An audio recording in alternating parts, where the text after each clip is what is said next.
नमस्कार, मैं कौशलेंद्र प्रियदर्शी, आप देख रहे हैं न्यूज़ फॉर नेशन। बड़ी खबर, मुकेश सहनी के सारे विधायकों ने पार्टी छोड़ दी।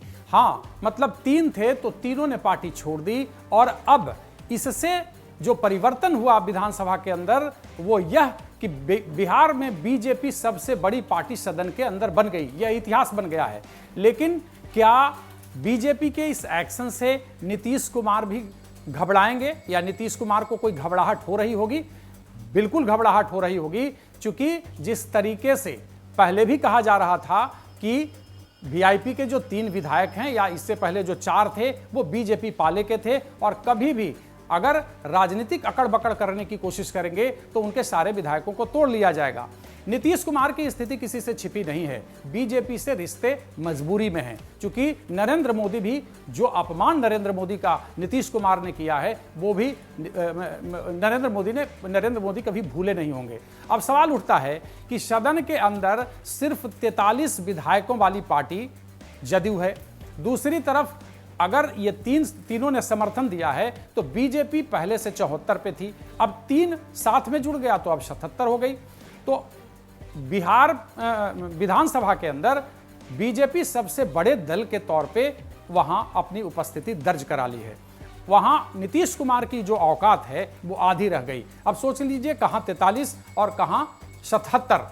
तो कुल मिलाकर के बीजेपी जो बहुत कुछ दिनों पहले तक एक छोटे भाई की तरह लगातार नीतीश कुमार बीजेपी को उसी तरह से राजनीतिक तौर पे व्यवहारिक तौर पे उसको ट्रीट करते रहे और बीजेपी उसी तरीके से दबे भाव से ट्रीट होती रही। आज भी विधानसभा के अंदर जिस तरीके से नीतीश कुमार ने विधानसभा अध्यक्ष को क्या नहीं सुनाया, मतलब आप कह सकते हैं कि आसन को जिस तरीके से नीतीश कुमार ने ट्रीट किया वो किसी से छिपा नहीं है। और उसके बाद से बीजेपी और इनके रिश्तों के बीच थोड़ी तल्खी और बढ़ गई थी। तो सवाल उठता है कि क्या आने वाले समय में जदयू बीजेपी जिस तरीके से आत्मनिर्भर बनने की तरफ बढ़ रही है वो अगला कदम कहीं और अलग तरीके का ऑपरेशन तो नहीं होगा? क्या जदयू में भी हड़कंप होगा? क्या कांग्रेस में भी हड़कंप होगा? क्या बीजेपी अपने को बिहार में आत्मनिर्भर बनाने के लिए या 2024 में इस हैसियत में आने के लिए कि बगैर नीतीश कुमार के हम चुनाव लड़ सकें या 2025 के विधानसभा में हम बगैर नीतीश कुमार के चुनाव लड़ सकें, इस ताक में बीजेपी बैठी है और लगातार प्रयासरत है। तो कुल मिलाकर के जिस तरीके से ऑपरेशन सहनी बीजेपी ने चलाया है और सहनी के तीनों विधायक अभी टूट करके वहां चले गए। उत्तर प्रदेश का परिणाम आए हुए भी बहुत दिन नहीं हुआ है। शाहनी पे लगातार बीजेपी विधायकों, बीजेपी के मंत्री, बीजेपी के सांसदों के द्वारा हमला किया जा रहा था जब से वो यूपी चुनाव योगी के खिलाफ लड़ने गए थे।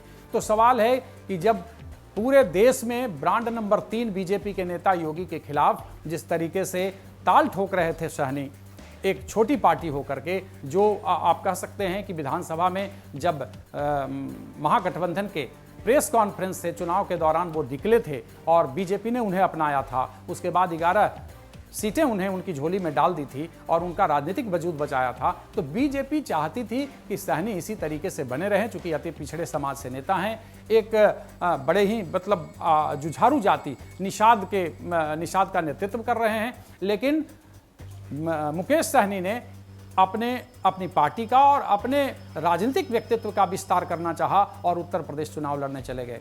तो बीजेपी ने ऑपरेशन सहनी चलाया और उन्हें करीब करीब विधानसभा के अंदर खत्म कर दिया। अब मंत्री पद भी जाना तय है। हालांकि सहनी को भी यह एहसास हो चुका था। सहनी मुख्यमंत्री से मिलने भी गए थे। मुख्यमंत्री ने भी हाथ उठाकर यह कह दिया था कि भाई आप जाइए, आप चूंकि बीजेपी के साथ हैं, बीजेपी ने आपको विधान परिषद भेजा है तो आप बीजेपी से सीधे बात करें। वो दिल्ली जाते हैं, दिल्ली में कुछ हाथ नहीं लगता है, किसी नेता से मुलाकात नहीं होती है, वे वापस आते हैं। तो ऑपरेशन सहनी को जिस तरीके से बीजेपी ने बिहार में अंजाम दिया है उसके बाद अब स्पष्ट है कि बीजेपी आत्मनिर्भर बनने की तरफ बिहार में तेजी से बढ़ रही है।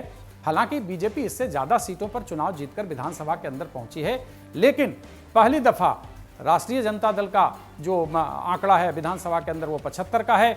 इससे पहले 74 का था, वो दूसरे नंबर की पार्टी थी बीजेपी। लेकिन अब चूंकि वीआईपी के तीनों विधायक जो हैं समर्थन दे चुके हैं तो अब 77 विधायकों की पार्टी बिहार विधानसभा के अंदर बन गई है।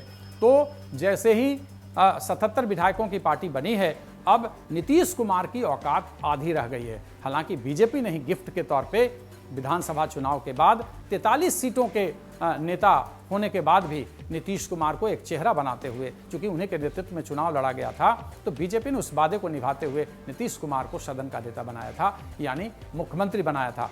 तो लेकिन अब परिस्थितियां धीरे धीरे बदल रही हैं, चूंकि बीजेपी सदन के अंदर और मजबूत हो गई है, तो साफ तौर पर है कि नीतीश कुमार की पार्टी में भी मंथन चल रहा होगा और नीतीश कुमार के भी दिल में घबराहट बढ़ रही होगी।